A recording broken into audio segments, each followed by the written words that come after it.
This is the Zac Anesbury Show. Welcome. On today's podcast clip, we have the marketing coordinator for postgraduate coursework at the University of Adelaide, Danielle Talbot. Yeah, sure. Thanks so much for having me.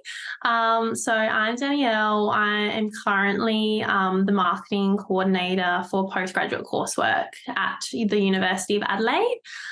Before that, I sort of started my career in marketing with Zac and at the University of South Australia in the Ehrenberg Bass Institute. So I was heavily involved in lots of different aspects of UniSA and the Ehrenberg Bass Institute, and sort of started my career in market research, and then have now kind of shifted into industry, but making sure that I still have all of those marketing insights and that real evidence-based sort of marketing approach and bringing that into my role.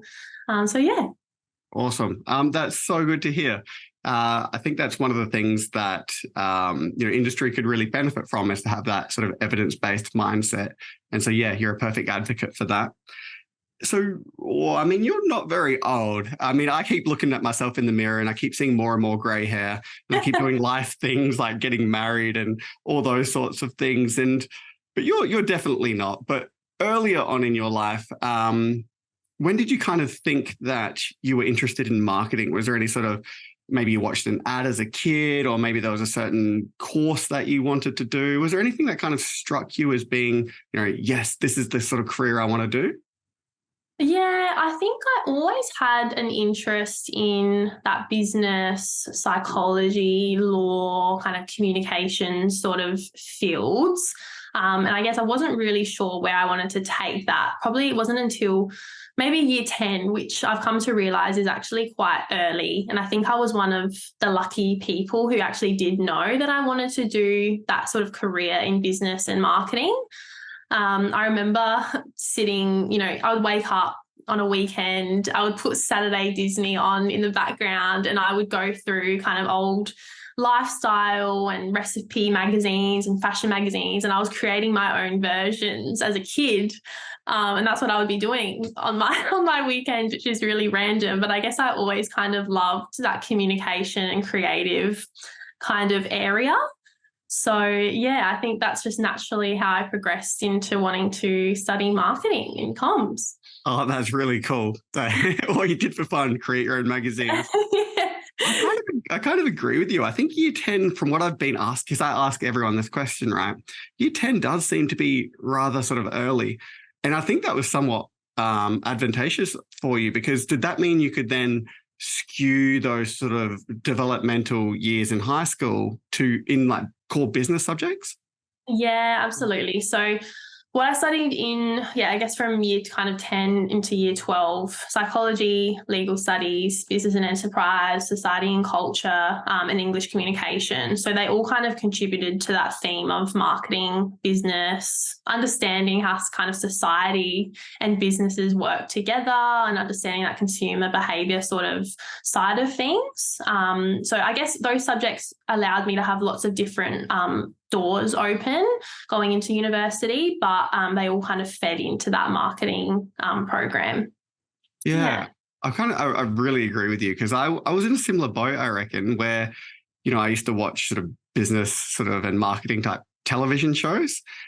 People may or may not like Donald Trump, but even shows like The Apprentice, it was like, very aspirational in that sense, right? And I'm like, okay, this is a way potentially for me to better my life. And so I went into things like Open Day knowing that I wanted to do something in business, but I wasn't quite sure about marketing. And I remember chatting to someone at one of the booths, and next minute I wrote it as my first preference. Did you have a similar thing? Yeah. Oh gosh, it just doesn't even feel like it was that long ago that I was in that role of sitting there with my parents thinking, what am I going to do? So I think some of my preferences was commerce, law and commerce, and obviously the marketing sort of programs. So I think just making sure that as a kind of high school student, you are just aiming for your best and aiming for actually what you like as well, because doing those subjects where you're actually going to enjoy them, you're always going to do better. So yeah, I think just following the passions of what you're interested in, that kind of helped me make that decision into marketing for sure. Yeah, great advice. You're very lucky to find your passion early and to be able to pursue it, which was good. So you enrolled into UniSA in a Bachelor of Marketing and Communications, which was, I think, maybe relatively new at the time. And I think it's fair to say that that's all you did. You isolated yourself from the world and just focused purely on your studies, no extracurricular activities at all. Of course, I'm lying there. You did an obscene amount of extra stuff. You were by no means lazy. One of the things that sort of stood out to me, and there's a number of them that I'd like to ask you about, was something called class reps. Do you remember being a class representative? I do. That was a super great experience. I think just to actually be able to represent the student voice back to the university, and having that opportunity to talk to my peers about what they sort of liked about the courses that we were doing.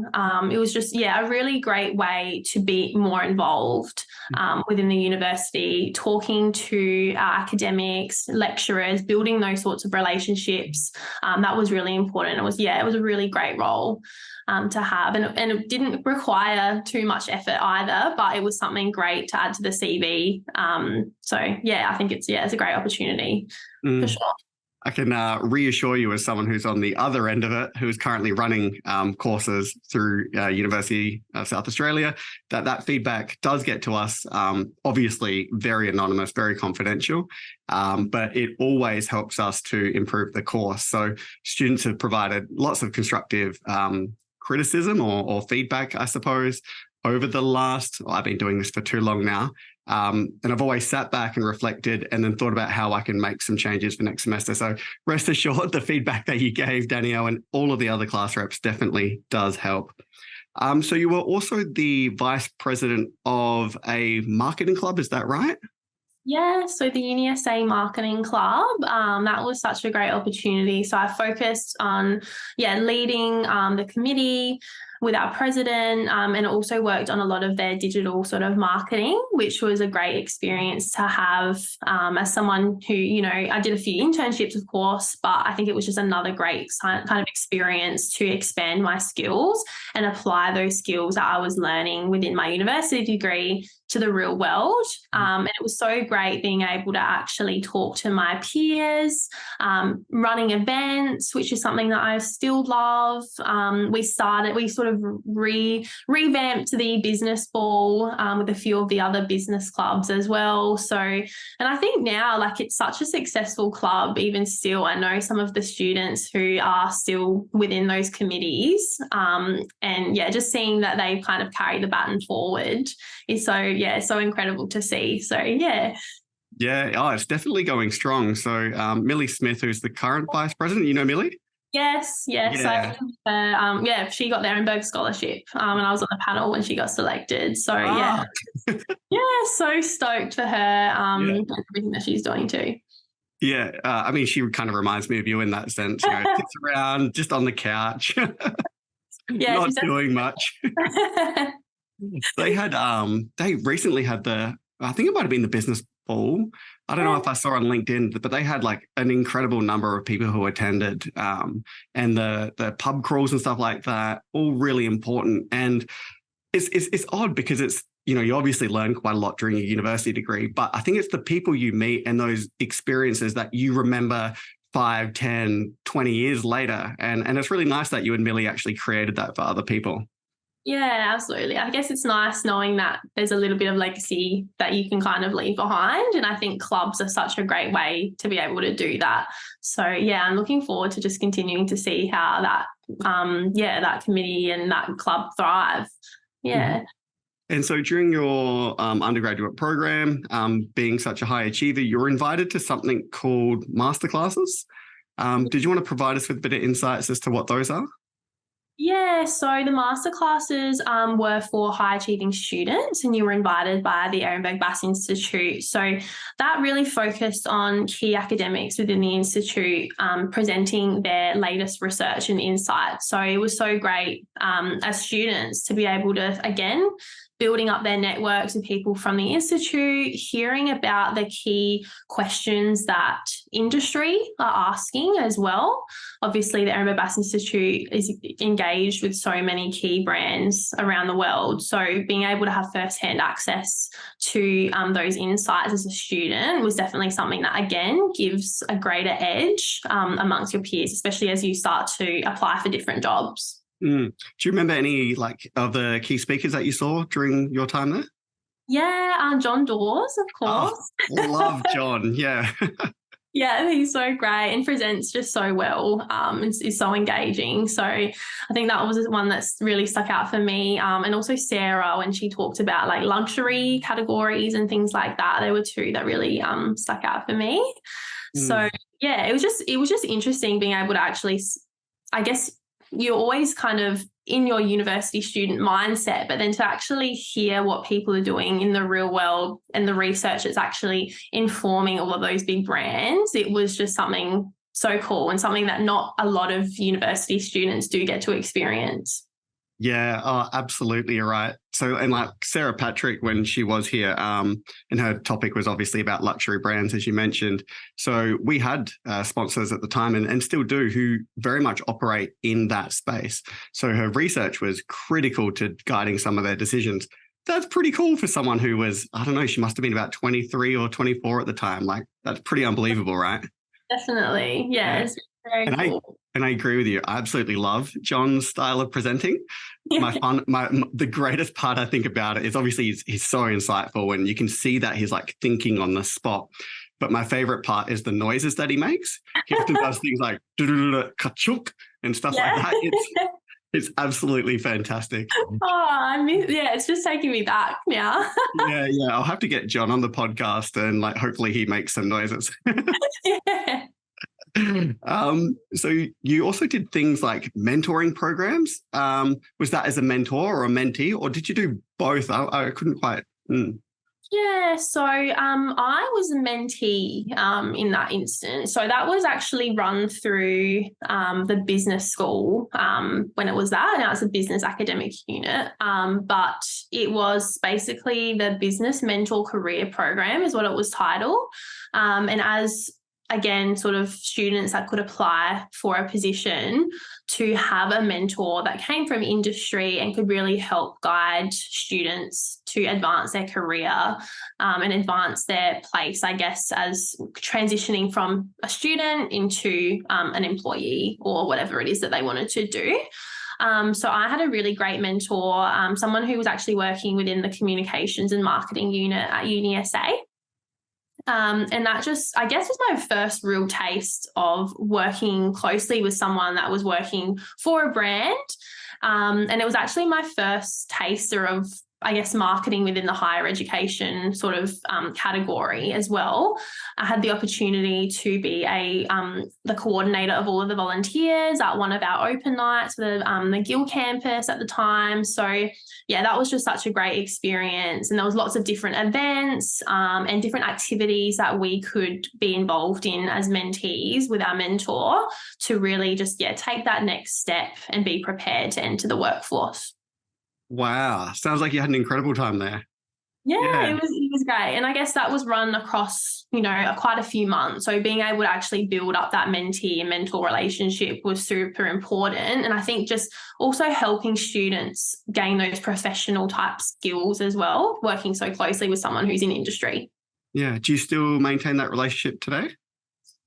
We don't talk regularly, but I definitely do still have some conversations, and just being able to see and follow her kind of journey that she's still going on, and being able to, bounce back ideas. And I have a lot of other mentors now, even through Australian Marketing Institute. I've had a similar sort of mentor-mentee relationship as part of the Emerging Marketers program that I was part of a few years ago. And just building those relationships is so important, just to be able to bounce ideas ideas off of people, being able to have that support person, someone who's gone through it all is, really, really important, I think. Right. I didn't know AMI did something like that. How would you become involved in that if you were someone, I guess, they're industry focused, right? Yeah, so the Australian Marketing Institute runs that program, I think, each year.